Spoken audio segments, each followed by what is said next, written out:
As-tu déjà remarqué que certains jours commencent avec une paix inexplicable, une force douce mais ferme dans ton cœur, sans raison apparente?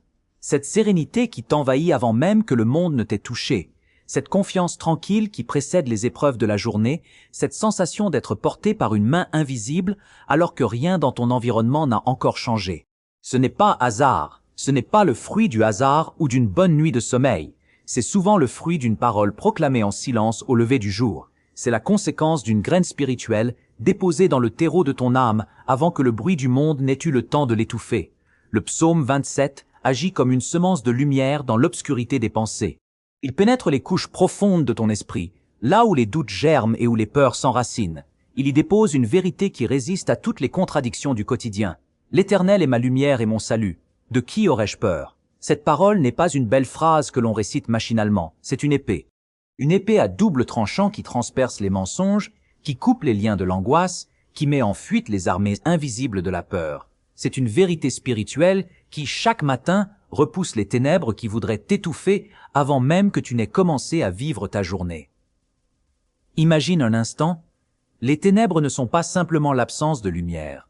Ce sont des forces actives, des pensées oppressives, des sentiments d'impuissance, des vagues de découragement qui cherchent à t'envahir dès les premières secondes de ton réveil. Mais quand tu proclames cette parole, l'Éternel est ma lumière, tu n'énonces pas un fait religieux, tu actives une réalité spirituelle. Tu allumes une lampe dans une pièce obscure. Tu ouvres une fenêtre sur l'éternité. Tu places une forteresse autour de ton cœur. Si tu veux que Dieu éclaire ta journée, il te faut comprendre une chose essentielle. La lumière ne se subit pas, elle se choisit. Elle ne tombe pas du ciel par magie. Elle est le résultat d'une décision, d'une orientation du cœur, d'une déclaration de foi. C'est pourquoi je t'invite à commencer par t'abonner à Lumière en Christ et à aimer cette vidéo. Ce geste, en apparence anodin, est bien plus qu'une formalité technique. C'est ta manière de dire à Dieu, de manière visible et publique, « Je me lève avec toi, je choisis ta lumière plutôt que l'obscurité du monde.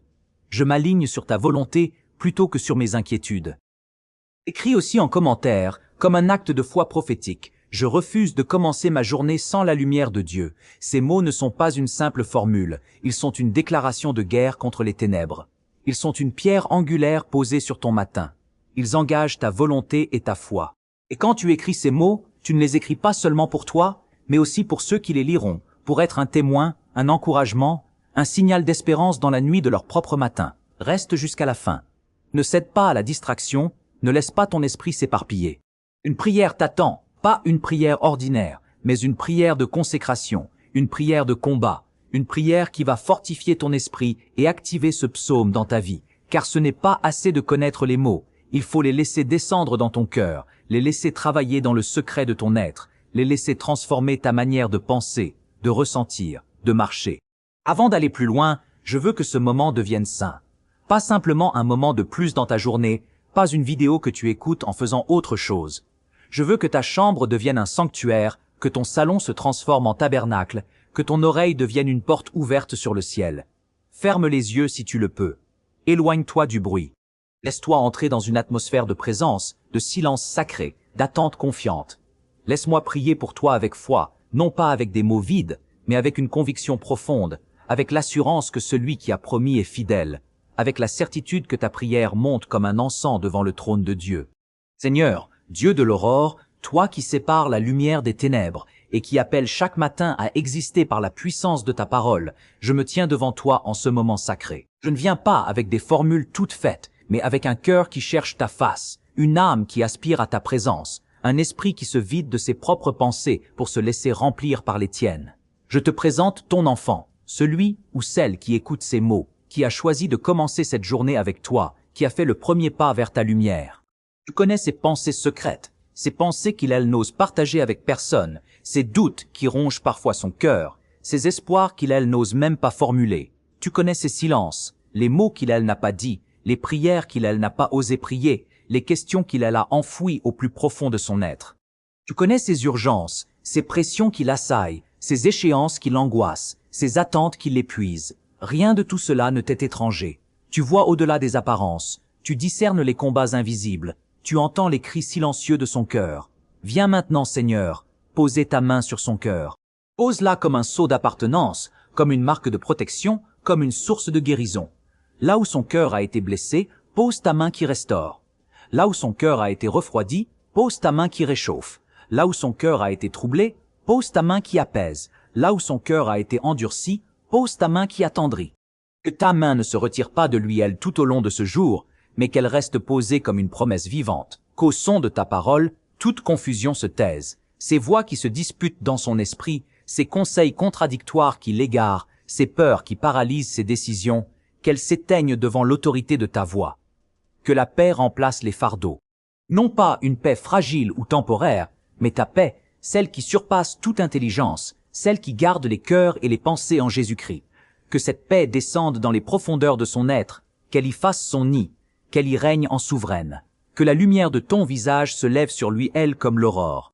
Pas un éclat lointain, pas un reflet affaibli, mais la pleine splendeur de ta présence. Que cette lumière pénètre les recoins les plus sombres de son âme, qu'elle dissipe les ombres du passé, qu'elle éclaire les chemins de l'avenir. Qu'elle soit une boussole dans la confusion, un phare dans la tempête, une étoile dans la nuit. Je te prie, rends vivant en lui, elle, le psaume 27. Que ce texte ne reste pas à la surface de sa mémoire, mais qu'il descende dans les profondeurs de son cœur. Qu'il ne le récite pas seulement comme une liturgie, mais qu'il le porte comme une armure sur sa poitrine. Qu'il ne le lise pas comme un poème ancien, mais qu'il le vive comme une réalité présente. Que chaque verset devienne une forteresse, chaque promesse une ancre, chaque déclaration un bouclier. Que cette journée ne soit pas conduite par la peur, cette peur qui l'a peut-être accompagnée trop souvent, cette peur qui lui a volé des années de paix, cette peur qui l'a empêché d'oser, de croire, d'avancer. Et qu'elle soit conduite par la confiance, une confiance qui ne vacille pas quand les circonstances changent, une confiance qui s'appuie sur le rocher des âges, une confiance qui est plus forte que toutes les incertitudes. Envoie ton esprit sur chaque décision elle aura à prendre. Que chaque choix soit éclairé par ta sagesse, que chaque pas soit guidé par ta lumière, que chaque parole soit imprégnée de ta grâce. Sanctifie ce matin, Seigneur. Pose un sceau sur cette journée. Que rien de ce qui n'est pas de toi n'y entre.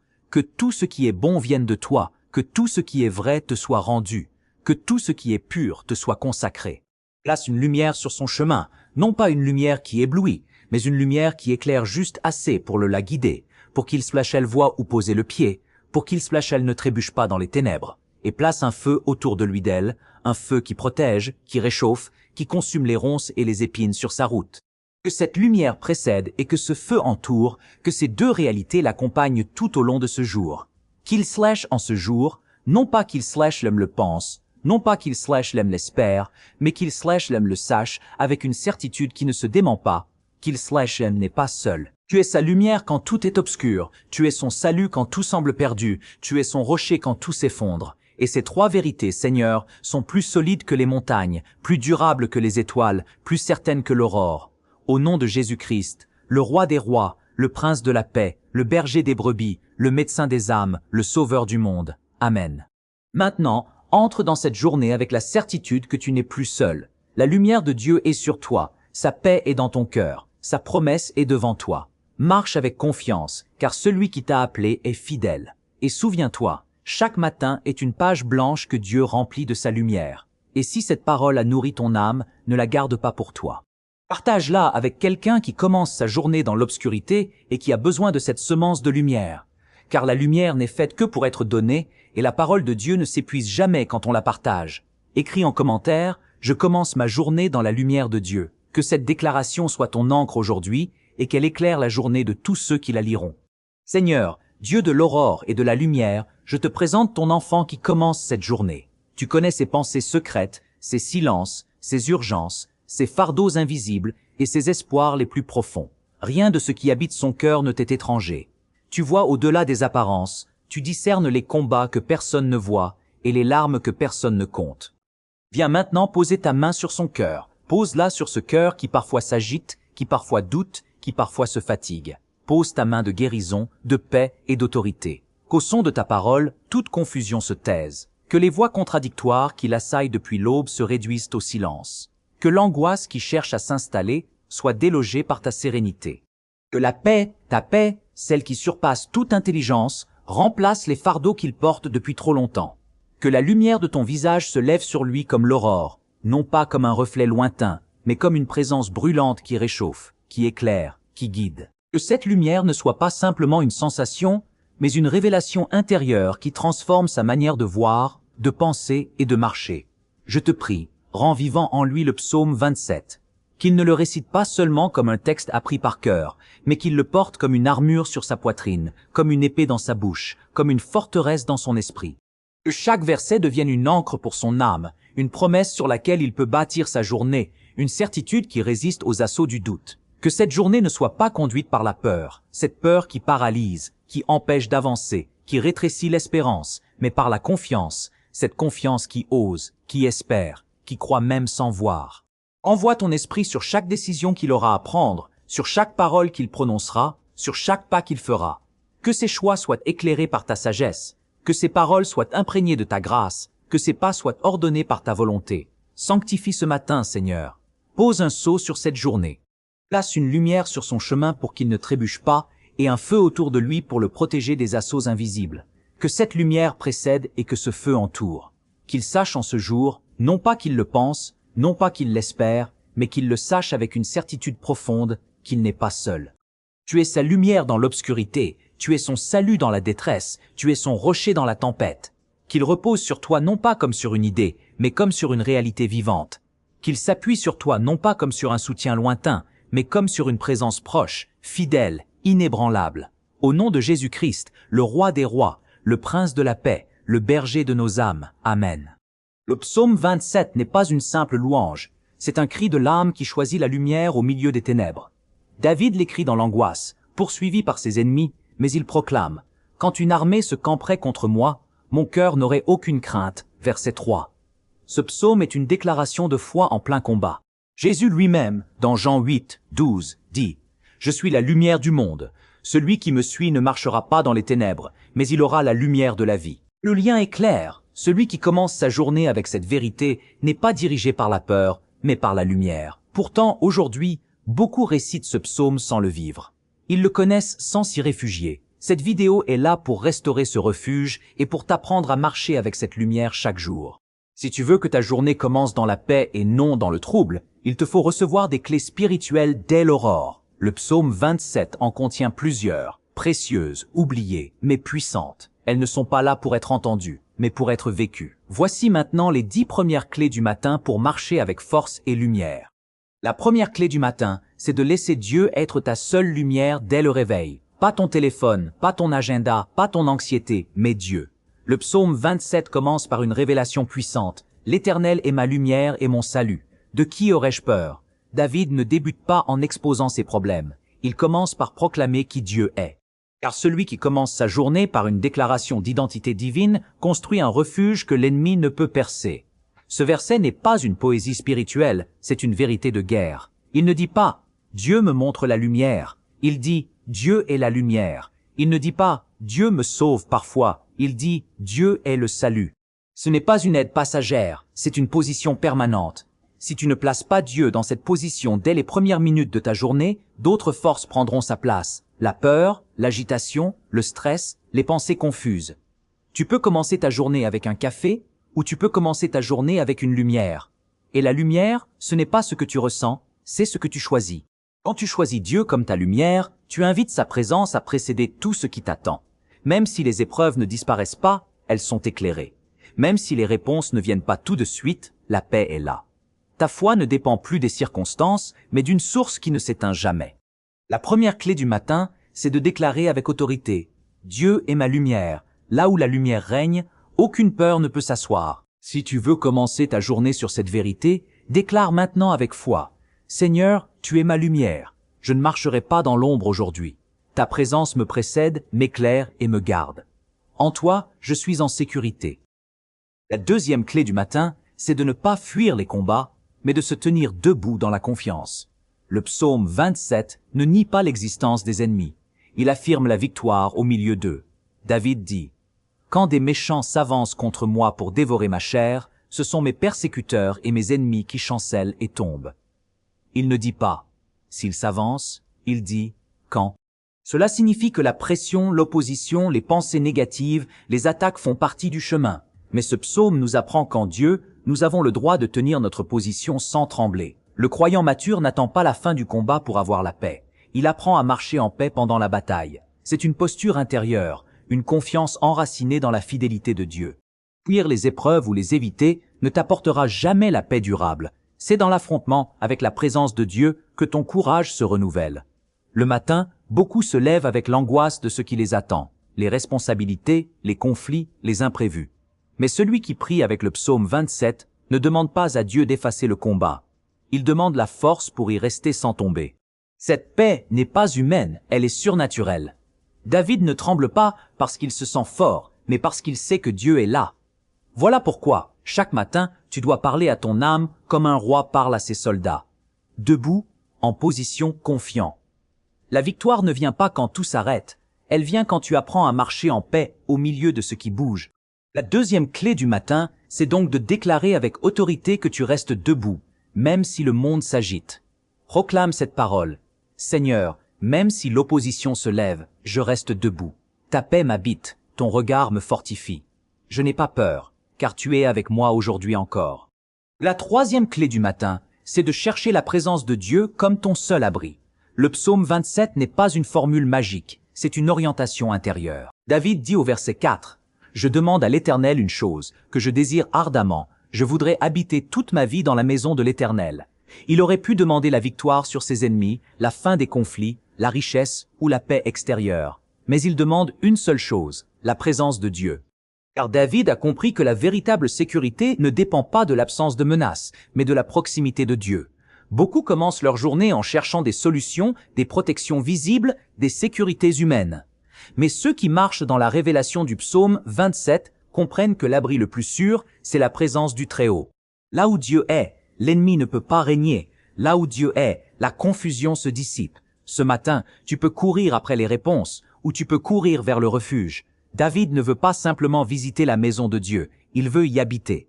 C'est une posture quotidienne, pas une émotion du dimanche. Chaque matin, tu peux faire ce choix, te cacher en lui.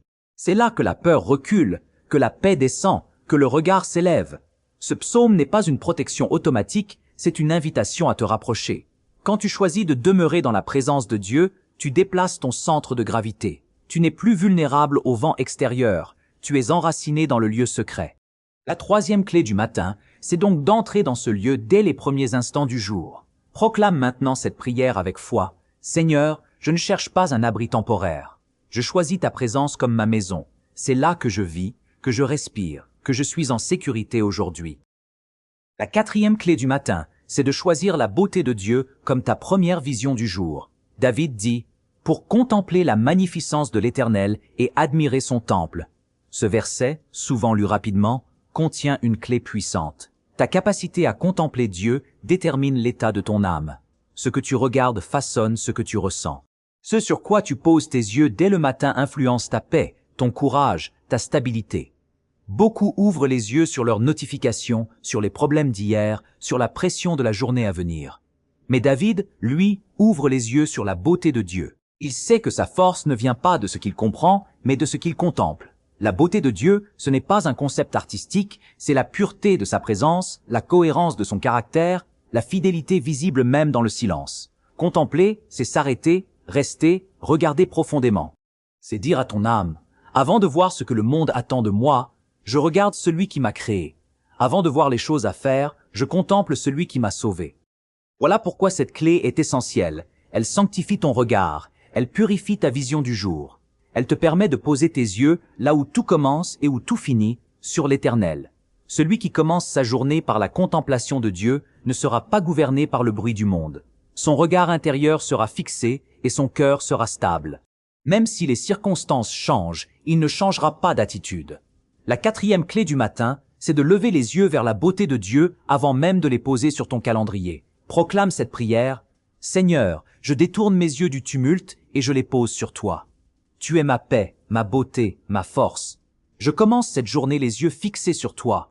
La cinquième clé du matin, c'est de faire du lieu secret ton terrain de réponse. David déclare, « Car il me protégera dans son tabernacle au jour du malheur. Il me cachera sous l'abri de sa tente. Il m'élèvera sur un rocher. » Le jour du malheur n'est pas une menace, c'est une réalité. Il viendra tôt ou tard, sous forme d'épreuve, de déception, d'injustice ou de silence. Mais pour celui qui vit selon le psaume 27, ce jour-là n'est pas une défaite. C'est un rendez-vous, un moment où Dieu prouve qu'il n'abandonne jamais les siens. L'abri de sa tente, c'est plus qu'un symbole. C'est un espace spirituel où l'ennemi perd son accès, où la peur s'éteint, où la voix de Dieu devient audible. Trop de croyants cherchent des solutions extérieures alors que Dieu les appelle à se cacher en lui. Dans le lieu secret, tu ne fuis pas la réalité. Tu la confrontes avec la présence de Dieu comme bouclier. Quand tu entres dans ce lieu chaque matin, tu n'es plus à la merci des circonstances. Tu es sur un rocher plus haut que toi. Tu n'as pas besoin d'attendre que le monde change pour être en paix. Il te suffit de changer de position. C'est dans ce lieu élevé que ta perspective change, que tes priorités s'alignent, que ton cœur s'apaise. Là, Dieu te parle, te façonne, te prépare. Le monde extérieur peut s'agiter, mais rien ne pénètre ce que Dieu a sanctifié. La 5e clé du matin, c'est donc de courir vers le lieu secret, non pas en dernier recours, mais comme ton premier réflexe. Proclame cette prière avec autorité. Seigneur, je cours vers ton lieu secret. Cache-moi sous ton abri. Élève-moi sur le rocher. C'est là que je commence, c'est là que je suis gardé aujourd'hui encore. La 6e clé du matin, c'est de vivre ta journée avec la tête levée, même si l'opposition te regarde en face. David dit au verset 6, « Et déjà ma tête s'élève sur mes ennemis qui m'entourent. J'offrirai des sacrifices dans sa tente au son des trompettes. Je chanterai, je célébrerai l'Éternel. » David ne dit pas, « Mes ennemis ont disparu ». Il dit, « Ma tête s'élève au-dessus d'eux ». Cela signifie que la délivrance commence dans l'attitude, bien avant qu'elle ne soit visible dans les faits. Le monde te dira d'attendre que la situation change pour lever la tête. Mais le royaume de Dieu fonctionne à l'envers. Tu élèves ton regard et Dieu élève ta vie. Le croyant qui choisit d'adorer alors qu'il est entouré n'est pas fou, il est libre. Il n'adore pas parce que tout va bien, il adore parce que Dieu est digne. Voilà pourquoi cette clé est essentielle. Elle place ta dignité non pas dans ce que tu vis, mais dans celui que tu regardes. La tête levée n'est pas de l'arrogance, c'est une posture d'identité. Ce matin, Dieu ne veut pas seulement te cacher dans son abri, il veut aussi t'apprendre à lever la tête, même au milieu de ceux qui te veulent du mal. L'élévation que Dieu donne commence par un cœur qui choisit l'adoration, pas la plainte. Un cœur qui célèbre non pas les circonstances, mais la fidélité. Tu peux être entouré d'obstacles et pourtant marcher avec la tête haute parce que ton regard est fixé au bon endroit. C'est dans cette posture que Dieu prépare les victoires invisibles. La 6e clé du matin, c'est donc d'apprendre à te tenir comme un fils ou une fille du roi, même quand la pression est réelle. Proclame cette vérité avec force. Seigneur, je lève la tête même au milieu de mes ennemis. Tu es ma force et ma dignité. Je choisis l'adoration et je marche comme ton enfant aujourd'hui. La 7e clé du matin, c'est de croire que Dieu t'entend même quand tu ne ressens rien. David dit, « Éternel, écoute ma voix. Je t'invoque, aie pitié de moi et exauce-moi. » Psaume 27, verset 7. Ces mots viennent après des proclamations de foi comme une respiration plus humaine. David n'est pas dans un culte triomphant. Il est dans un moment de cœur à cœur où il a besoin de sentir que Dieu l'entend. Et toi aussi, il y a des matins où ta foi est fatiguée, où tes prières semblent vides, où tu te demandes si Dieu est encore là. Mais cette clé te rappelle que ta voix n'est jamais perdue dans le silence. Elle traverse les murs, les doutes, les absences. Dieu entend même quand tu ne ressens pas, même quand tu n'as plus les mots. Ce n'est pas ton émotion qui garantit l'écoute de Dieu, c'est sa fidélité. David ose invoquer, même sans preuve visible. Il ne parle pas à un Dieu distant, mais à un Père présent. Ce matin, même si tu es fatigué, même si tu n'as qu'un souffle de foi, ose l'ouvrir. Parle, crie, soupire, invoque. Dieu n'est pas sourd à ta faiblesse. Il entend ce que personne d'autre ne comprend. Et parfois, c'est cette seule parole, lancée dans le vide apparent, qui fait trembler l'invisible. La foi du matin, ce n'est pas toujours une grande prière. C'est souvent une simple parole prononcée avec un cœur sincère. La 7e clé du matin, c'est donc d'oser croire que ta voix compte, que ta prière a du poids et que ton Dieu t'écoute vraiment. Proclame cette prière avec confiance. Seigneur, même dans le silence, je sais que tu entends. Ma voix ne se perd pas, elle te touche. Je t'invoque avec foi et je crois que tu réponds. La 8e clé du matin, c'est d'apprendre à répondre à l'appel silencieux de Dieu dans ton cœur. David écrit, « Mon cœur dit de ta part, cherche ma face, je cherche ta face, ô Éternel. » Psaume 27, verset 8. Il ne s'agit pas ici d'une voix extérieure, ni d'une prophétie publique, c'est un appel intérieur. Dieu ne crie pas. Il murmure, il parle directement à ton cœur, et le cœur qui écoute reconnaît cette voix. Le matin, Dieu ne t'impose pas sa présence, il t'invite à la chercher. Il ne frappe pas à ta porte avec violence. Il attend ton regard, ton attention, ton désir. Cette clé est précieuse car elle révèle que la plus grande réponse spirituelle ne vient pas d'un miracle, mais d'un mouvement intérieur. Chercher la face de Dieu, c'est tourner ton être tout entier vers lui. Ce n'est pas une question d'émotion ou de performance. C'est une posture de cœur qui dit « Seigneur, je suis ici, je te regarde ». Trop de croyants attendent que Dieu les saisisse alors qu'il leur a déjà chuchoté « Cherche-moi ». Chaque matin, cet appel résonne. Il ne s'impose pas. Il attend. Et ta réponse détermine le reste de ta journée. Quand tu choisis de chercher sa face, même sans mots, même dans le silence, tu t'alignes avec le ciel. Tu déclares que rien d'autre ne vaut plus que sa présence. Et dans cette recherche, tu trouves la paix, la direction, la force. Ce n'est pas une recherche qui épuise, c'est une recherche qui restaure. La 8e clé du matin, c'est de répondre à l'appel silencieux de Dieu avec ton cœur entier. Proclame cette prière avec sincérité. Seigneur, tu parles à mon cœur et je te réponds. Je cherche ta face dès ce matin. Rien ne m'attire plus que toi. Mon regard se tourne vers toi aujourd'hui. La 9e clé du matin, c'est de refuser l'abandon spirituel, même quand Dieu semble se cacher. David dit, « Ne me cache point ta face, ne repousse pas avec colère ton serviteur. Tu es mon secours, ne me laisse pas, ne m'abandonne pas, Dieu de mon salut. » Psaume 27, verset 9. Ce verset dévoile une tension que tout croyant vit un jour. La sensation d'un Dieu lointain, silencieux, absent. Et pourtant, David ne cède pas à ce ressenti. Il parle à Dieu comme un fils en détresse, mais il ne quitte pas la présence. Il lutte pour rester dans la relation. Trop de croyants, au moindre silence, reculent, doutent, s'éloignent. Mais cette clé t'enseigne que la foi mature persévère même sans émotion, même sans réponse immédiate. Ce matin, tu peux ressentir du vide, mais ne le laisse pas devenir une faille. Reste là. Continue à parler, continue à attendre. Dieu ne t'abandonne pas, même si tu ne le sens pas. Ce psaume est le témoignage d'un cœur qui reste connecté même quand le ciel semble fermé. Cette fidélité dans l'ombre attire la lumière. C'est quand tu refuses d'abandonner que Dieu te fortifie dans le secret. Le croyant qui tient bon dans le silence est souvent celui que Dieu élèvera le plus haut.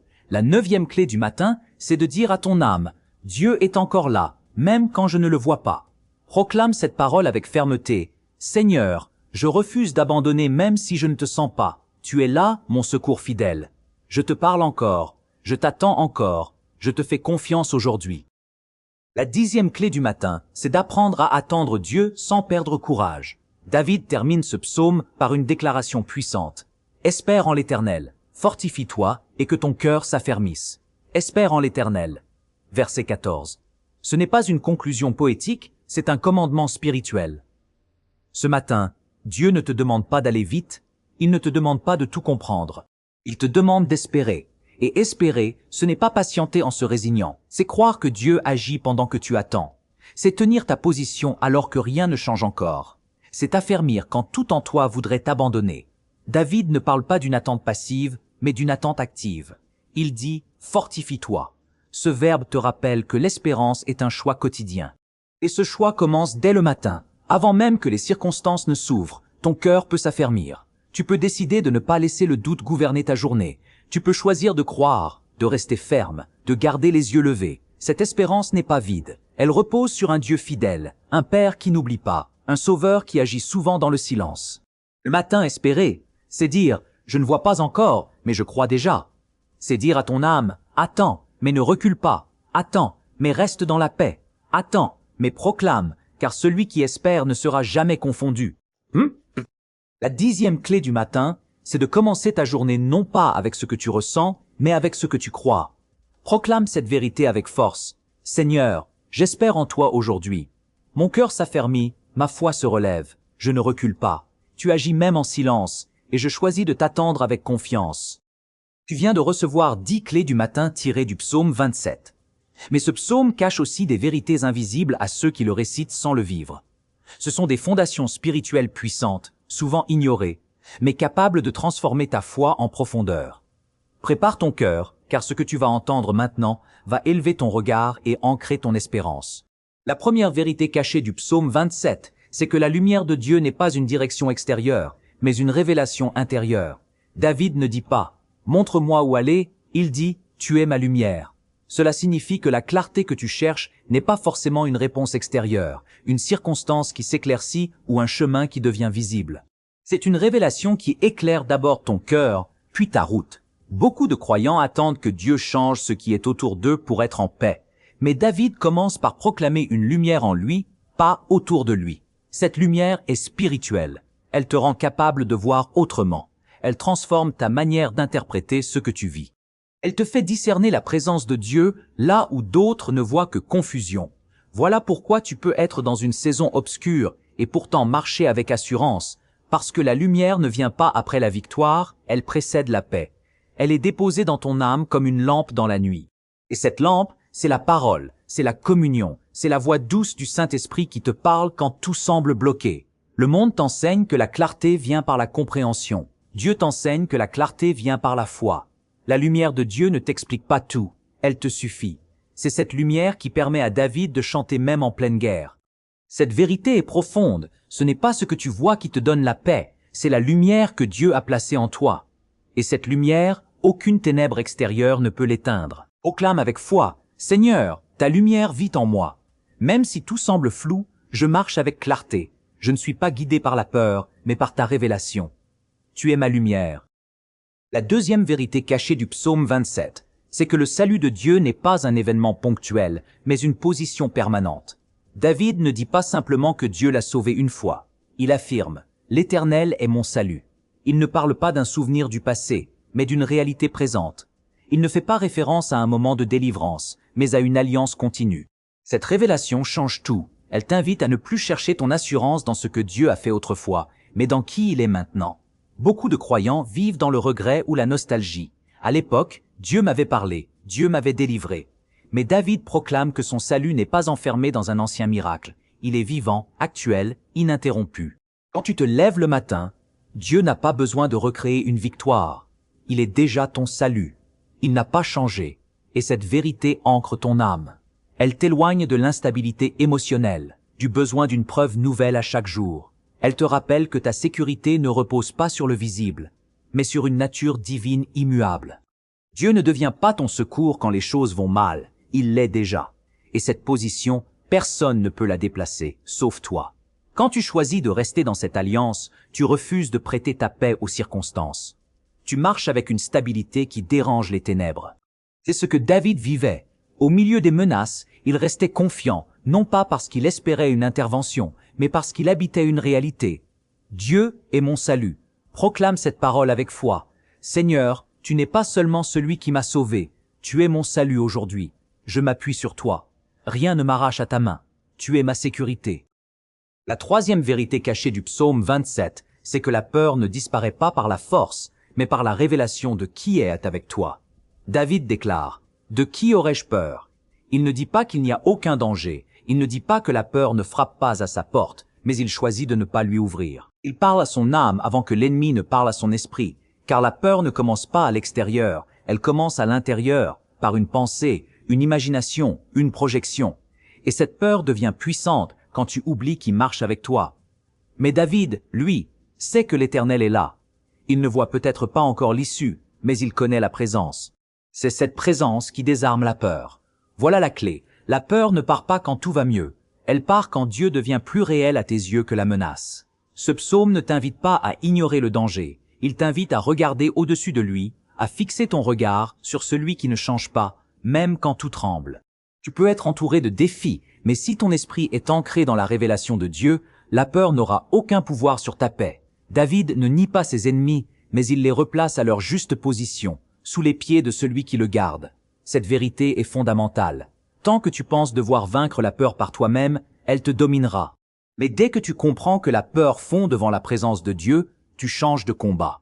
Tu ne combats plus pour avoir la paix. Tu marches déjà avec elle. Proclame cette vérité avec autorité. Seigneur, je ne crains personne car tu es avec moi. Ta présence chasse la peur. Mon cœur est en paix. Je regarde à toi et je marche sans trembler. La quatrième vérité cachée du psaume 27, c'est que l'ennemi ne tombe pas parce que tu es fort, mais parce que tu es resté. David dit, « Quand des méchants s'avancent contre moi pour dévorer ma chair, ce sont eux, mes persécuteurs et mes ennemis, qui chancellent et tombent. » Il ne dit pas, « J'ai combattu avec puissance ». Il ne dit pas, « J'ai crié, je me suis défendu, j'ai riposté ». Il dit, « Ils tombent par eux-mêmes, par l'effet de la justice divine, par la fidélité de Dieu envers celui qui demeure. » Cette vérité est précieuse. Dans la marche spirituelle, il y a des combats que tu ne gagneras pas par le bruit, mais par la stabilité. L'ennemi s'agite pour te faire bouger, pour te pousser à sortir de ta paix. Mais celui qui reste là où Dieu l'a placé verra ses ennemis chanceler. Le danger, c'est de croire que ton agitation accélère la victoire. En réalité, c'est ton immobilité dans la foi qui la provoque. David n'est pas passif, il est positionné. Il est enraciné dans la présence, dans la confiance, dans l'identité. Et parce qu'il ne bouge pas, l'ennemi s'épuise. Voilà pourquoi ce verset est si puissant. Il renverse la logique du monde. Tu n'as pas besoin de frapper fort, tu as besoin de ne pas fuir, de ne pas céder, de ne pas paniquer, de rester. Et là, Dieu agit. Le psaume ne dit pas que David les fait tomber, il dit qu'ils tombent. C'est Dieu qui fait vaciller ce qui te menaçait. Et toi, tu es simplement appelé à rester en paix, les pieds dans la foi. Proclame cette parole de foi. Seigneur, je ne bouge pas. Je reste en toi. Je ne crie pas vers mes ennemis, je reste dans ta paix, et je crois que tu les feras tomber devant moi. La cinquième vérité cachée du psaume 27, c'est que la stabilité ne dépend pas des circonstances, mais de l'habitation. David dit au verset 4, « Je demande à l'Éternel une chose, que je désire ardemment, habiter toute ma vie dans la maison de l'Éternel. » Il ne parle pas d'une visite occasionnelle, ni d'un moment émotionnel. Il parle d'habiter, de demeurer. C'est une position constante, une présence choisie, un lieu intérieur établi. Cette vérité est puissante. Ce n'est pas ce que tu vis à l'extérieur qui décide de ta paix, c'est l'endroit où tu habites spirituellement.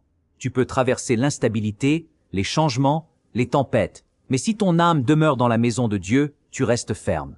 Beaucoup cherchent des solutions extérieures pour apaiser un cœur qui n'est pas encore ancré. Mais David a compris que son équilibre ne viendra pas d'un changement autour de lui, mais d'un ancrage en lui. Habiter la maison de l'Éternel, c'est faire de la présence de Dieu ton lieu de repos, ta priorité, ton refuge. Ce n'est pas un lieu physique, c'est un état spirituel. Tu peux y entrer dès le réveil, sans mur, sans musique, sans rituel. Tu entres en t'alignant, en fixant ton regard, en offrant ton cœur. Et dans cette habitation, tout change. Les bruits se taisent, les peurs se calment, les décisions s'éclairent. Le monde peut t'agiter, mais il ne te déplace plus. Tu habites, tu vis là où Dieu vit. Voilà pourquoi cette vérité est souvent négligée. Elle ne te promet pas la disparition des épreuves, mais elle te promet la paix au milieu d'elles. Elle te dit que tu peux commencer ta journée dans une maison qui ne tremble jamais. Proclame cette vérité avec calme et puissance. Seigneur, je fais de ta présence ma maison. Je n'y entre pas pour un moment, j'y habite. C'est là que je commence ma journée, c'est là que je reste en paix. La sixième vérité cachée du psaume 27, c'est que l'adoration est une stratégie de guerre spirituelle. David déclare au verset 6, « J'offrirai des sacrifices dans sa tente, au son des trompettes. Je chanterai, je célébrerai l'Éternel. » Ce n'est pas une louange après la victoire, c'est une célébration en pleine pression. David n'attend pas que tout s'arrange pour élever la voix, il choisit d'adorer pendant l'opposition. Et cette posture est une arme. Elle ne nie pas le combat, elle le désarme. Car le royaume de Dieu renverse les logiques humaines. Tu ne te réjouis pas quand tu gagnes quand tu te réjouis. L'adoration n'est pas un chant agréable, c'est un acte prophétique, un signal envoyé au ciel et à l'enfer que ton espérance est intacte, que Dieu est toujours digne, même si tu n'as pas encore vu la délivrance. Trop de croyants attendent une percée pour louer. Mais David a compris que c'est souvent la louange qui ouvre la percée. Il choisit de célébrer non pas ce qu'il voit, mais ce qu'il croit. Ce matin, tu peux faire ce même choix. Tu peux ouvrir ta bouche non pour te plaindre, mais pour élever celui qui règne. Tu peux chanter même sans force, même sans réponse, même dans les larmes. Et dans cette louange, il y a une puissance qui secoue les fondations. L'adoration authentique ne sort pas d'un cœur confortable, mais d'un cœur ancré. Elle fait reculer l'ennemi, elle brise la chaîne de la peur, elle restaure la foi. Voilà pourquoi cette vérité est cachée au cœur pressé, mais révélée à ceux qui choisissent de faire de la louange un acte d'obéissance et de puissance. Proclame cette déclaration de foi, « Seigneur, je choisis de t'adorer même en pleine bataille. Ma louange est mon arme. Tu règnes au-dessus de tout. Je te célèbre aujourd'hui avant même de voir la réponse. » La septième vérité cachée du psaume 27, c'est que la véritable force spirituelle naît dans l'attente active, pas dans l'impatience religieuse. À la fin du psaume, David ne donne pas un conseil léger. Il déclare « Espère en l'Éternel, fortifie-toi et que ton cœur s'affermisse. » Cette parole n'est pas une consolation, c'est un commandement. David sait que l'attente peut affaiblir. Il sait qu'il y a des jours où tout semble figé, où le silence de Dieu pèse lourd, où rien ne bouge à l'extérieur. Mais il nous révèle ici une dimension spirituelle puissante. Ce n'est pas dans l'action visible que ton cœur se fortifie, c'est dans l'attente vécue avec foi. L'attente sans Dieu épuise, l'attente avec Dieu fortifie. Car chaque matin où tu choisis de continuer à croire, tu plantes une graine de persévérance que le ciel arrose en secret, et ce processus invisible bâtit en toi une force que rien n'ébranle. Tu ne le vois pas encore, mais tu es en train de devenir plus stable, plus solide, plus enraciné. Voilà pourquoi le monde ne comprend pas cette posture. Il veut tout de suite. Et Dieu forme des hommes et des femmes solides dans les saisons où il ne semble rien se passer. L'espérance ici n'est pas un souhait passif, c'est un acte de résistance. C'est dire à ton âme, tu n'abandonneras pas, tu tiendras, tu verras la gloire de Dieu. Ce matin, tu peux fortifier ton cœur non pas par des promesses humaines, mais par cette certitude, Dieu n'a jamais été en retard. Proclame cette prière avec confiance. Seigneur, j'attends en toi et non dans le vide. Mon cœur ne faiblit pas. Tu m'as fortifié dans le silence. Je reste ferme, car tu es fidèle à ta parole. La 8e vérité cachée du psaume 27, c'est que la direction divine ne vient pas toujours par des signes extérieurs, mais par la stabilité du cœur. Quand David écrit « Enseigne-moi ta voie, Éternel, conduis-moi dans le sentier de la droiture, à cause de mes ennemis », il ne cherche pas seulement à savoir quoi faire, il cherche à rester droit, même au milieu de la pression. Cette prière révèle que parfois la vraie direction de Dieu ne se manifeste pas par un chemin ouvert, mais par un cœur qui ne dévie pas. Beaucoup attendent des portes, des visions, des réponses spectaculaires. Et la sagesse de Dieu commence dans la droiture du cœur. David ne dit pas « Montre-moi un raccourci », il dit « Garde-moi dans ton chemin ». Cela signifie que l'orientation divine est avant tout une affaire de position intérieure. Rester juste quand on est incompris, rester fidèle quand on est attaqué, rester humble quand on est élevé. Voilà le vrai sentier de Dieu. Et dans cette prière, David confesse une vérité puissante. Il sait qu'il ne peut pas se guider lui-même. Il ne cherche pas à avancer par instinct ou logique humaine. Il veut être conduit. Ce matin, tu peux faire cette même prière. Non pas « Seigneur, fais que tout s'arrange vite », mais « Seigneur, enseigne-moi à marcher droit, même dans l'attente, même dans l'opposition ». C'est dans ce type d'humilité que Dieu parle le plus clairement. Car celui qui désire être conduit et non impressionné est prêt à entendre. Proclame cette prière avec foi. Seigneur, enseigne-moi ton chemin. Même si je ne comprends pas tout, garde mon cœur droit. Conduis-moi avec ta sagesse. Je ne veux pas juste avancer, je veux marcher juste. La 9e vérité cachée du psaume 27, c'est que ta plus grande victoire est d'apprendre à rester doux quand on te pousse à réagir par la chair. David dit, « Ne me livre pas au bon plaisir de mes adversaires, car ils s'élèvent contre moi de faux témoins et des gens qui ne respirent que la violence. » Ce verset n'est pas seulement une plainte, c'est une prière pour ne pas tomber dans le piège de la réaction charnelle. David reconnaît ici une réalité spirituelle profonde. L'ennemi veut que tu répondes dans la même énergie que lui. Il veut que tu perdes ta paix, que tu ripostes avec la colère, que tu répondes avec la chair.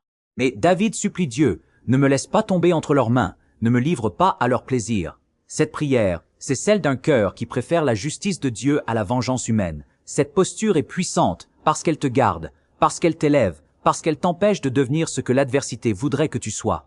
Beaucoup de combats ne sont pas là pour te détruire directement, mais pour te faire descendre de ton niveau spirituel. L'ennemi ne cherche pas toujours à te blesser, il cherche à te faire réagir comme quelqu'un qui ne connaît pas Dieu. Mais celui qui connaît Dieu choisit la maîtrise. Il choisit la prière au lieu de l'explosion. Il choisit le silence qui protège plutôt que les paroles qui exposent. Cette vérité est précieuse. Rester doux, ce n'est pas être faible, c'est protéger ton onction. C'est rester dans le terrain de Dieu, là où l'ennemi n'a aucun pouvoir. Proclame cette parole avec assurance. Seigneur, je refuse de répondre selon la chair. Même si on m'attaque, je garde ma paix. Je ne rends pas le mal pour le mal. Tu es mon avocat aujourd'hui encore. La 10e vérité cachée du psaume 27, c'est que la bonté de Dieu n'est pas une récompense future, mais une promesse présente. David écrit « Oh, si je n'étais pas sûr de voir la bonté de l'Éternel sur la terre des vivants ». Ce verset est un soupir, un murmure de foi. Il exprime une vérité essentielle que beaucoup oublient. Dieu veut se manifester ici maintenant, sur cette terre, dans le concret de ta vie. La foi biblique n'est pas seulement une espérance pour le ciel. Elle est une confiance que, même dans ce monde brisé, Dieu reste bon envers ceux qui se confient en lui. Trop de croyants repoussent tout à plus tard. Ils attendent le ciel pour être restaurés, le futur pour être en paix, la mort pour voir la gloire. Mais David dit, « Je veux voir ta bonté dans la terre des vivants ». Il croit que Dieu agit aussi ici-bas pas selon notre calendrier, mais selon sa fidélité. Cette vérité est libératrice parce qu'elle brise la résignation.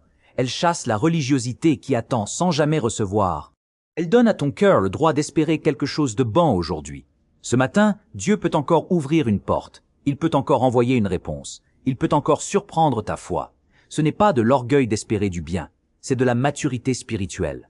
Parce que tu ne t'attaches pas à la bénédiction plus qu'à celui qui bénit. Tu reconnais simplement que ton Père est bon et que sa bonté ne s'épuise pas dans les promesses lointaines. Elle coule aussi dans ton quotidien. Proclame cette prière avec foi. Seigneur, je crois que je verrai ta bonté sur cette terre. Tu n'as pas fini avec moi. Je t'attends avec confiance. Aujourd'hui encore, tu peux faire éclater ta fidélité.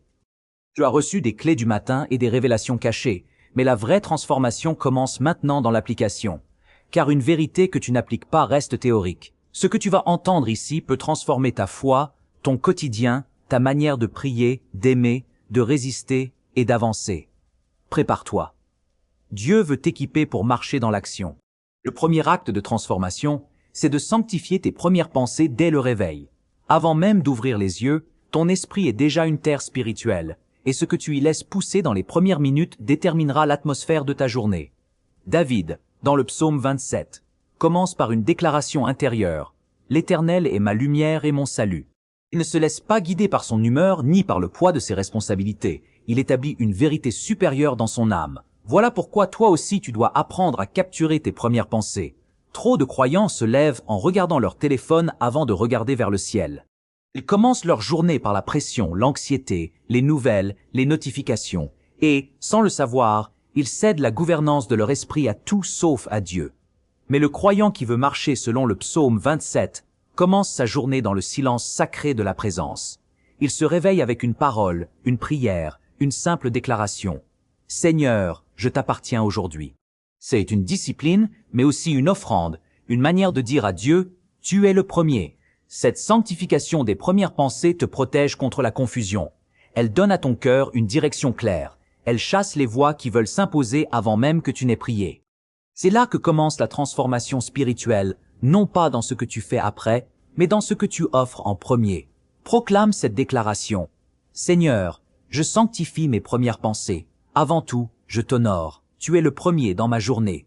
Je te donne ma première attention, ma première parole, ma première adoration. » Le deuxième acte de transformation, c'est de déclarer la parole de Dieu à haute voix, même si tu ne la ressens pas encore. Le psaume 27 ne commence pas par une sensation, mais par une proclamation. « L'Éternel est ma lumière et mon salut ».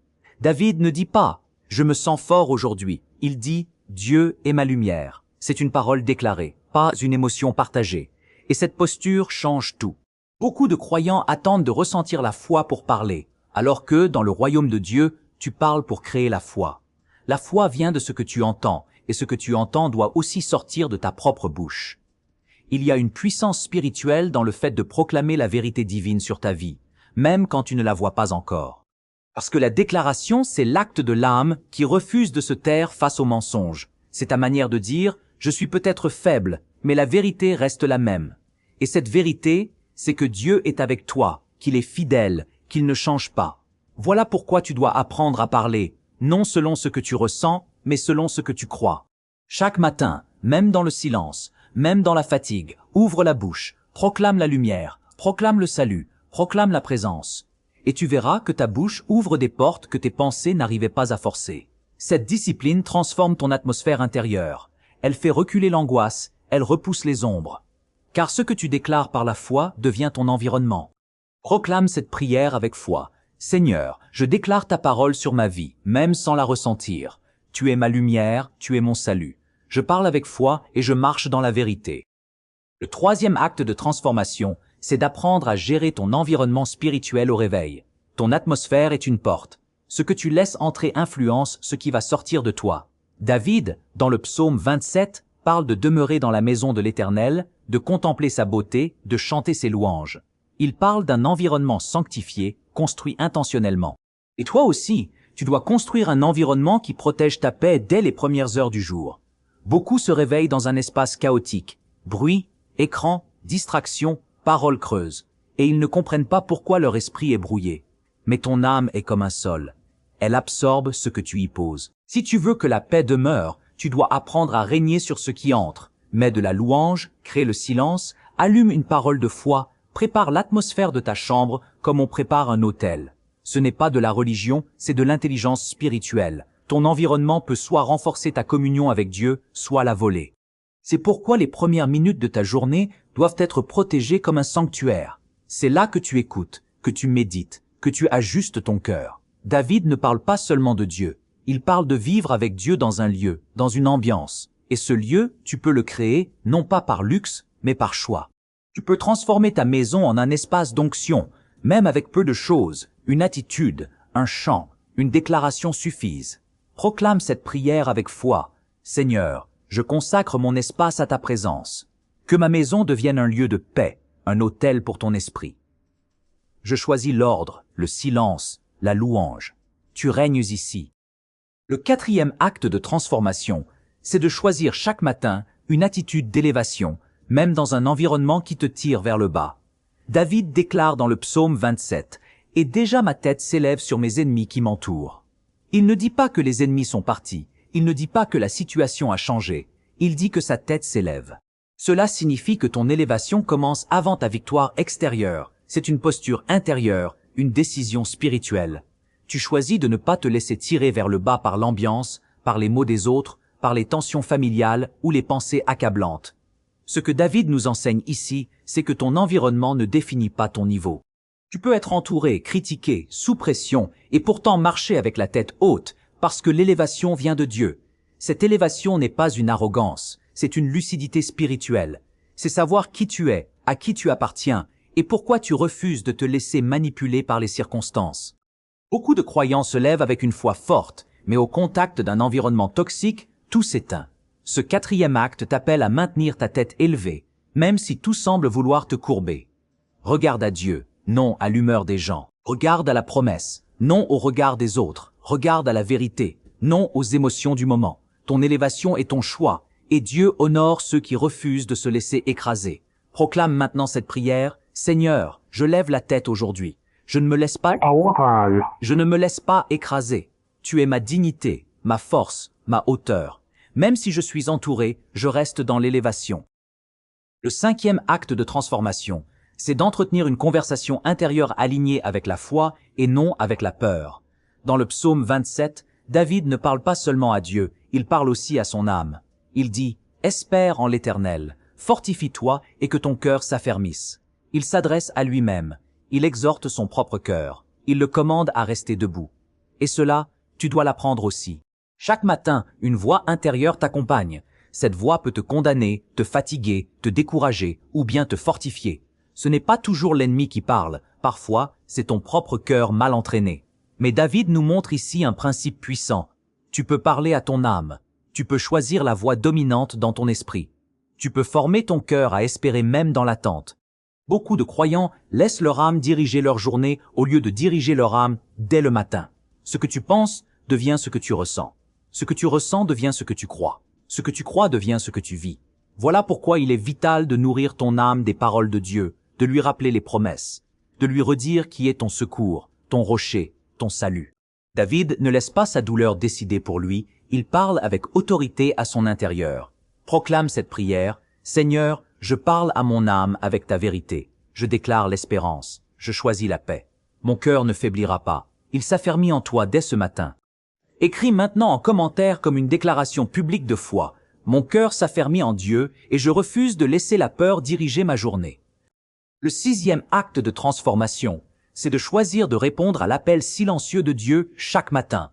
Dans le psaume 27, David écrit « Mon cœur dit de ta part, cherche ma face, je cherche ta face, ô Éternel. » Ce n'est pas une voix forte, ce n'est pas une apparition, c'est un murmure intérieur, une invitation subtile mais réelle. Cette invitation, Dieu la renouvelle chaque matin. Il t'appelle dans le silence, pas avec des cris, mais avec la douceur de sa présence. La question est, entends-tu encore cet appel? Le reconnais-tu parmi toutes les autres voix? Ou es-tu devenu trop pressé, trop chargé, trop distrait pour l'écouter? Cette clé est précieuse, car elle te rappelle que le matin n'est pas un moment à remplir, mais un moment à consacrer. Dieu parle, mais il ne s'impose pas. Il se laisse chercher. Il attend ton attention, pas ton agitation. David ne dit pas « Je cherche tes bénédictions ». Il dit « Je cherche ta face ». Il ne cherche pas un avantage, il cherche une relation. Et c'est là que se joue la vraie transformation. Quand tu ne vis plus pour ce que Dieu donne, mais pour ce qu'il est, si tu commences chaque journée avec cette intention, même en quelques minutes, ton atmosphère change. Tu ne marches plus dans la dispersion, mais dans la connexion. Ton cœur devient plus sensible, ton esprit plus stable, ta foi plus vivante. Ce n'est pas une formule religieuse, c'est une posture d'amour, un rendez-vous silencieux avec celui qui te connaît mieux que toi-même. Proclame cette prière avec sincérité. Seigneur, tu appelles mon cœur à te chercher et je te réponds. Je ne veux rien de plus que ta face. Je te donne ce matin, je te donne mon regard. Le 7e acte de transformation, c'est de refuser de laisser le silence de Dieu devenir un doute. Dans le psaume 27, David crie « Ne me cache pas ta face, ne me repousse pas avec colère. Tu es mon secours. Ne me laisse pas, ne m'abandonne pas. » Ces mots ne viennent pas d'un moment de triomphe, mais d'un espace intérieur de vulnérabilité. David ne doute pas de qui est Dieu, mais il ressent un silence. Et dans ce silence, il prie encore. Il ne quitte pas la relation, il n'interprète pas l'absence de voix comme l'absence d'amour. Il reste, il espère, il parle. Voilà une transformation spirituelle que beaucoup ne vivent jamais. Apprendre à aimer Dieu même quand il ne répond pas tout de suite. C'est dans le silence que la foi devient réelle. C'est là que ton obéissance se purifie, que ton attachement se révèle. Le silence n'est pas un rejet, c'est souvent un test, une formation, une préparation. Trop de croyants reculent quand Dieu ne parle pas. Ils se refroidissent, s'endorment spirituellement ou tombent dans l'agitation. Mais David nous montre un autre chemin, celui de l'insistance douce.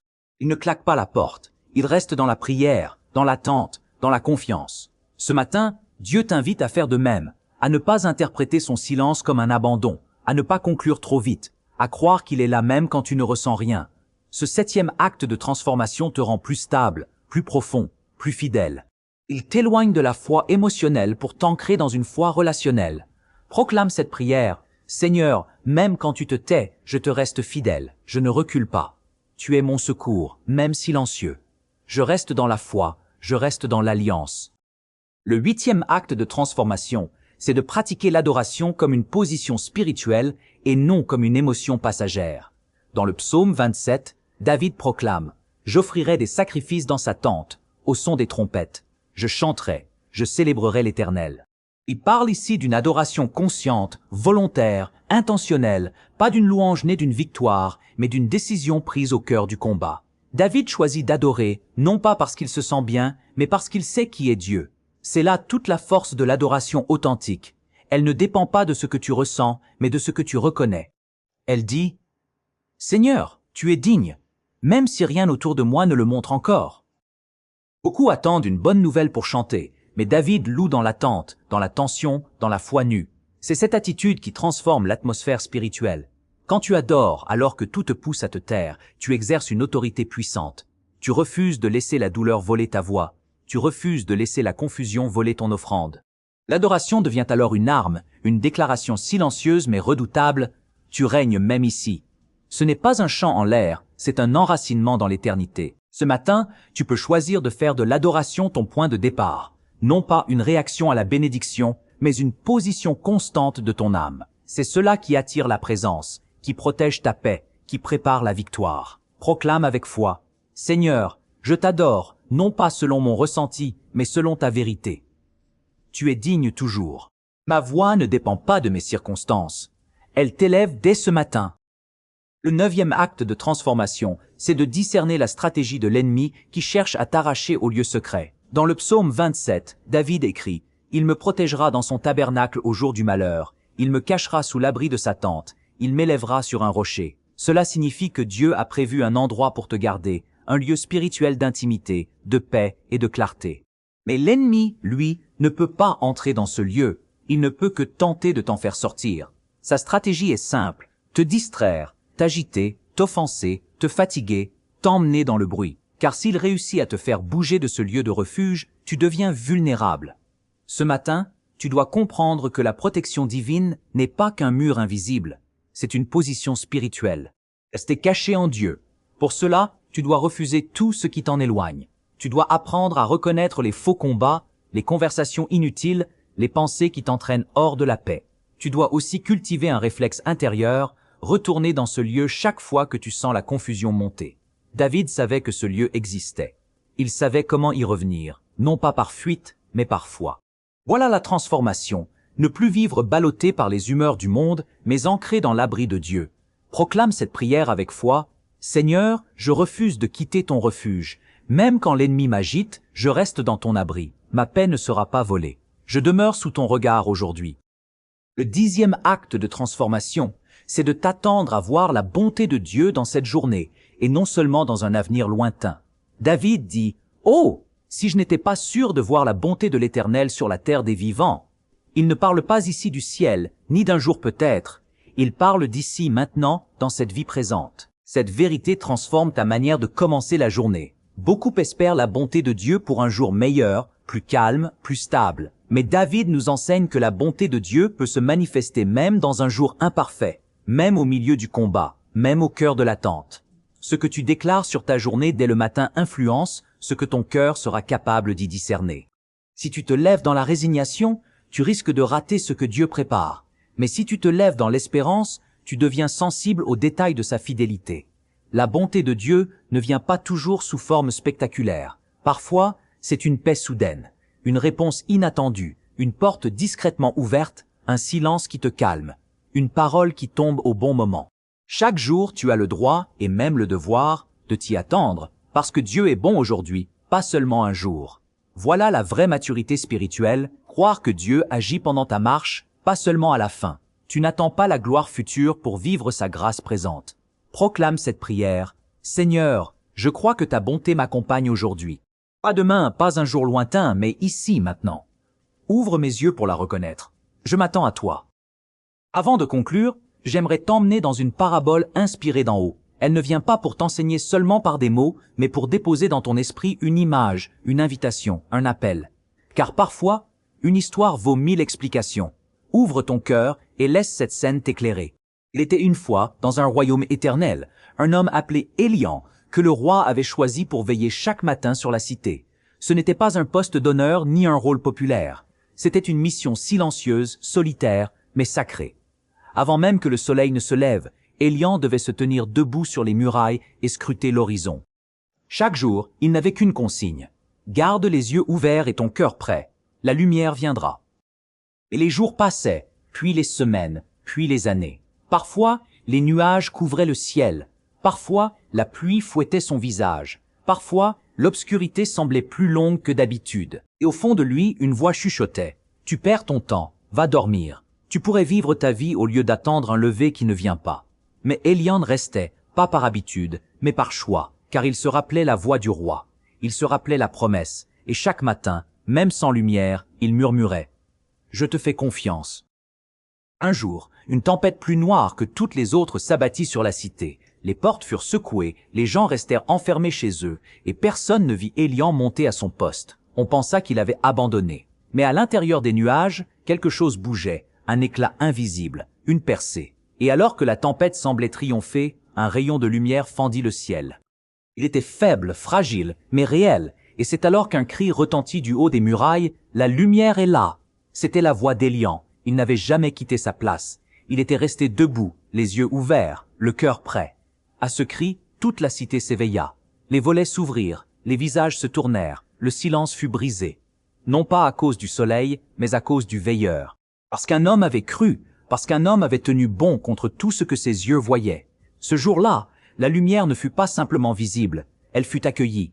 Et depuis ce jour, dans le royaume éternel, on dit que la lumière visite toujours les veilleurs, non pas ceux qui la méritent, mais ceux qui persévèrent. Cette parabole nous enseigne que la véritable foi ne se mesure pas dans les moments où tout est clair, mais dans les matins où l'on veille sans preuve. Élian représente chacun de nous, appelés à rester éveillés spirituellement, même quand le silence est long, même quand la lumière tarde à venir. Ce n'est pas la grandeur des résultats qui touche le cœur de Dieu, mais la fidélité dans le secret. La lumière finit toujours par apparaître, mais elle cherche d'abord un cœur prêt à la recevoir. Comme Élian, tu es appelé à te tenir sur la muraille de ta foi. Non pas parce que tu vois, mais parce que tu crois. Et quand la lumière se lèvera, car elle se lèvera, tu ne seras pas seulement témoin, tu deviendras un signal pour les autres. Chaque matin est une page blanche que Dieu remplit de sa lumière. Le psaume 27 n'est pas seulement une lecture matinale, c'est une posture de foi, une déclaration de confiance renouvelée, une forteresse pour l'âme.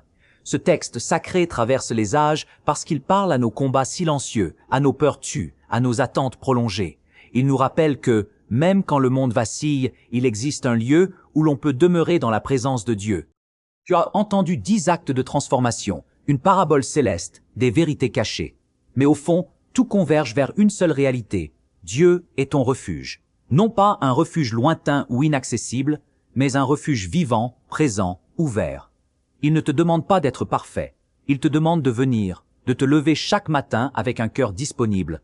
Une foi fragile peut-être, mais sincère.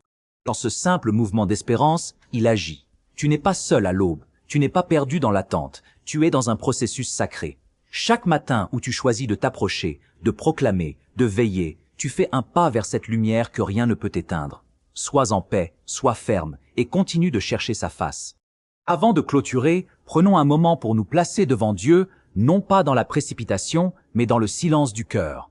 Laisse cette prière te couvrir, t'élever et sanctifier ta journée. Ce n'est plus un enseignement, c'est une rencontre. Entre dans sa présence et reçois maintenant ce que ton âme attendait. Seigneur mon Dieu, Père des lumières et source de toute vie, en ce moment sacré où le temps semble suspendu, je viens devant toi tel que je suis, avec mes pensées agitées, mes craintes silencieuses, mes espoirs cachés, mes blessures encore ouvertes et mes rêves pas encore nés. Je ne viens pas avec des mots parfaits, mais avec un cœur sincère. Je ne viens pas avec des œuvres éclatantes, mais avec une âme assoiffée. Je dépose devant ton trône chaque fardeau que je porte, ces charges invisibles que j'ai appris à porter seul, ces inquiétudes que j'ai laissées s'installer dans mes nuits, ces poids que j'ai cru devoir supporter par mes propres forces. Je les pose un par un devant toi, non pas avec résignation, mais avec confiance. Car toi seul connais la profondeur de mes luttes, la vérité de mes silences, l'intensité de mes combats intérieurs. Tu vois les batailles que je livre dans l'ombre de mon cœur, les questions que je n'ose pas formuler, les désirs que je n'ose pas espérer. Et pourtant, toi seul es capable de me relever quand je tombe. Toi seul peux restaurer ce qui est brisé en moi. Toi seul peux remplir ce vide que rien d'autre ne comble. Ta paix n'est pas comme celle du monde. Elle ne dépend pas des circonstances. Elle ne s'épuise pas avec le temps. Elle ne se fissure pas sous la pression. Elle est solide, vivante, éternelle. Verse-la en moi comme une rivière qui ne tarit pas. Que mon cœur devienne un bassin où ta paix repose, même quand tout autour est agité. Tu es ma lumière, Seigneur, quand l'obscurité m'enveloppe et que je ne vois pas le chemin. Tu es mon salut quand la peur murmure à mon âme et que mes forces s'évanouissent. Tu es la force de ma vie quand mes ressources s'épuisent et que je ne sais plus où trouver l'énergie pour continuer. Comme David, je veux apprendre à dire dès le matin, avant même d'ouvrir les yeux sur le monde, de qui aurais-je crainte? Car ton regard sur moi, ce regard d'amour et de tendresse, suffit à rassurer mon cœur. Ta voix, même quand elle est silencieuse, apaise mes tempêtes intérieures. Ta présence, même quand je ne la sens pas, est ma réalité la plus solide. Je te remets ma journée, cette journée qui s'ouvre devant moi comme un chemin inconnu. Je te remets chaque instant à venir, chaque décision à prendre, chaque personne que je croiserai, chaque mot que je prononcerai. Que ma bouche ne soit pas rapide à se plaindre, mais prompte à bénir. Que mes pas ne soient pas dirigés par l'habitude, mais par l'onction de ton esprit. Que mes yeux ne soient pas troublés par l'apparence des choses, par ce qui semble être, mais éclairés par ton discernement qui voit au-delà des apparences. Seigneur, dans un monde qui crie, qui divise, qui agite sans cesse, apprends-moi à être un veilleur du matin. Apprends-moi à discerner les signes discrets de ta bonté, ces petites attentions que tu sèmes sur mon chemin. Apprends-moi à écouter les murmures de ton esprit qui parlent plus fort que le bruit ambiant. Apprends-moi à ne pas m'éloigner du lieu secret, ce refuge intérieur où ta présence m'attend. Que je sois comme Élian sur les murailles, fidèle même quand la lumière tarde, présent même quand rien ne semble changer, vigilant même quand le sommeil m'appelle. Donne-moi la grâce de rester là, disponible, attentif, le cœur ouvert, les mains levées, prêt à proclamer que tu règnes, même quand tout semble silencieux et que le ciel paraît de bronze. Donne-moi la persévérance de celui qui attend non pas par désespoir, mais par espérance. Je te remets ma maison, ma famille, mes proches, ces visages qui m'entourent et que j'aime. Que ta paix coule dans chaque pièce comme une rivière apaisante. Qu'elle repose sur chaque cœur comme une couverture de sécurité. Si des tensions s'installent, qu'elles se dissipent par ta douceur. Si la fatigue est là, qu'elle soit remplacée par ton repos qui restaure. Si des maladies rôdent autour de nous, qu'elles soient arrêtées par ta main de guérison et renvoyées dans le néant. Tu es le Dieu qui protège même quand je dors, qui pourvoit même quand je ne vois pas, qui agit même quand je doute. Je te donne mes projets, mes idées, mes ambitions, ces rêves que j'ai construits, ces directions que j'ai envisagées. Si elles viennent de toi, confirme-les et donne leur vie. Si elles m'éloignent de toi, retire-les de mon cœur avec douceur. Je ne veux pas courir sans direction, m'épuiser pour des œuvres mortes, construire sur du sable. Je veux marcher dans les sentiers que ta main a tracés pour moi avant même ma naissance. Ouvre les bonnes portes, ferme celles qui ne viennent pas de toi. Donne-moi la sagesse de faire les bons choix et l'humilité de te laisser conduire comme un enfant qui tient la main de son père. Seigneur, si des combats m'attendent aujourd'hui, et je sais qu'ils m'attendent, je ne veux pas les affronter seul. Viens devant moi comme un feu dévorant qui consume les obstacles. Entoure-moi comme un bouclier vivant qui arrête les flèches de l'ennemi. Remplis ma bouche de paroles qui désarment les ténèbres et qui portent la vie. Donne-moi un cœur qui pardonne vite, qui ne garde pas rancune, qui libère celui qui a offense. Donne-moi un esprit qui ne se laisse pas emporter par l'émotion, mais qui reste ancré dans ta vérité. Donne-moi une âme enracinée dans la confiance, qui ne vacille pas quand les vents soufflent. Je te rends grâce pour ce que je ne vois pas encore, pour les prières que tu es déjà en train d'exaucer, même dans le secret du ciel. Pour les grâces que tu déverses au bon moment, ton moment qui est toujours parfait, et non à mon moment qui est souvent pressé.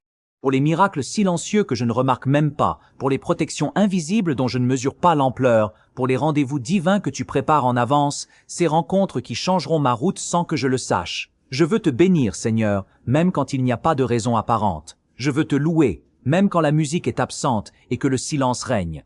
Je veux t'exalter, même quand mes émotions sont plates et que ma foi semble vide, parce que tu es Dieu et que cela suffit, parce que ta valeur ne dépend pas de mes sentiments, parce que ton règne est éternel, même quand je ne le vois pas. Je ne veux pas t'aimer seulement pour ce que tu donnes, tes bénédictions, tes réponses, tes faveurs. Je veux t'aimer pour ce que tu es, saint, juste, fidèle, lent à la colère, riche en bonté, Dieu d'amour et de miséricorde. Tu es mon Père, mon abri, mon fondement, le rocher sur lequel je bâtis ma vie. Si je tombe aujourd'hui, et je tomberai peut-être, relève-moi vite. Ne permets pas que je reste à terre, ne permets pas que la poussière devienne mon lit. Si je suis tenté, donne-moi la force de fuir le mal. Si je suis confus, donne-moi la clarté de ta vérité. Si je suis blessé, donne-moi la guérison profonde que seul toi peux apporter. Je ne cherche pas la perfection. Je sais que je ne l'atteindrai pas, mais je cherche la communion avec toi. Je ne te demande pas un chemin sans épreuve. Je sais que l'épreuve forge le caractère, mais je te demande une foi qui reste debout dans l'épreuve. Fais de moi un porteur de lumière, un reflet de ta gloire. Que là où je passe, ton parfum se dépose comme une trace de ton passage. Que mes paroles encouragent et relèvent. Que mon regard apaise et rassure. Que ma simple présence apporte la paix, non pas à cause de moi, mais parce que tu habites en moi et que tu rayonnes à travers moi. Je ne veux pas seulement te connaître de loin, comme un Dieu de livres et de doctrines. Je veux te porter en moi chaque heure, chaque respiration. Je veux que notre relation soit vivante, réelle, quotidienne. Que mon cœur batte en rythme avec le tien, que ma volonté s'aligne sur la tienne, que mon amour réponde à ton amour. Aujourd'hui, Seigneur, je m'aligne à ton rythme. Je renonce à la précipitation qui m'épuise, à l'agitation qui me vide, à la peur qui me paralyse. Je choisis la paix, la lenteur habitée, la présence consciente. Je te laisse me conduire pas à pas, sans savoir où tu vas, mais en sachant que tu sais. Même si je ne vois pas l'issue, même si le chemin est obscur, même si les autres me disent de rebrousser chemin, je te fais confiance. Car tu as toujours été fidèle, depuis le premier jour jusqu'à aujourd'hui. Et tu le seras encore, demain comme aujourd'hui, pour l'éternité. Merci pour ce matin. Merci pour cette parole que j'ai reçue. Merci pour cette intimité que tu m'accordes. Que tout ce que je vis aujourd'hui, mes joies, mes peines, mes réussites, mes échecs, mes rencontres, mes silences, soient à ta gloire. Que ma vie soit une louange vivante, un psaume écrit non pas avec de l'encre, mais avec des actes. Et si je m'égare en chemin comme un mouton qui s'écarte du troupeau, ramène-moi vite, car mon cœur est à toi. Je n'ai pas d'autre refuge que toi. Je n'ai pas d'autre espérance que toi. Je n'ai pas d'autre amour que toi. Dans le nom puissant, victorieux et salvateur de Jésus-Christ, mon Seigneur et mon Dieu. Amen. Et si cette vidéo a nourri ton âme, ne la garde pas pour toi. Partage-la avec quelqu'un qui traverse une saison d'attente ou qui a besoin de lumière au cœur de ces matins.